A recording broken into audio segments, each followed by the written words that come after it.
বিয়ের পরে একটা মেয়ের জীবন কতটা পাল্টে যায় সেটা আগে বুঝতে পারতাম না, কিন্তু এখন আমি হাড়ে হাড়ে টের পাচ্ছি।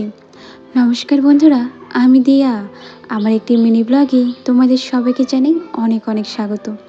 আজকে সকাল থেকেই জানো তো ঝিরে ঝিরে বৃষ্টি হয়ে যাচ্ছে, তবে আমি কিন্তু বৃষ্টি কমার অপেক্ষায় বসে রইনি। বৃষ্টির মধ্যেই ঘরের কাজগুলো শেষ করে নিয়েছি। সকালে তো রান্নাবাড়ি হয়ে গিয়েছে, বাসনগুলো ছিল, কিছু কাপড় ছিল। প্রথমে তো ভেবেছিলাম অনেকগুলো কাপড় দেবো, যখন দেখলাম বৃষ্টি হচ্ছে কাপড়গুলো আবার ঘরেই রেখে দিলাম। স্নান করে চলে এলাম ঘরে গোপাল সেবা দেওয়ার জন্য।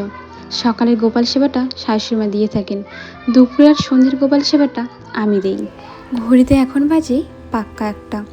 আমি এখন ভয়েস ওভার দিচ্ছি।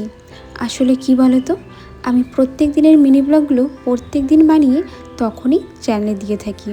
আর যখন ভয়েস ওভার দিই না, আশেপাশের মানুষগুলো এতটা চিল্লাহাল্লা করে, ভয়েস ওভারে শুনতে ভীষণ খারাপ লাগে। কিন্তু বড় ভিডিওগুলো আমি সবসময় রাত্রেবেলায় ভয়েস ওভার দিই।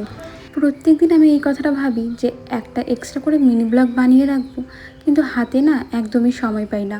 ওই যে ঘুম থেকে উঠি, তারপর রাত 12টা 12:30 বেজে যায় আমার ভিডিও শেষ করতে, এডিট করতে, এসব করতে। তার মধ্যে তো কমেডি ভিডিও আছেই।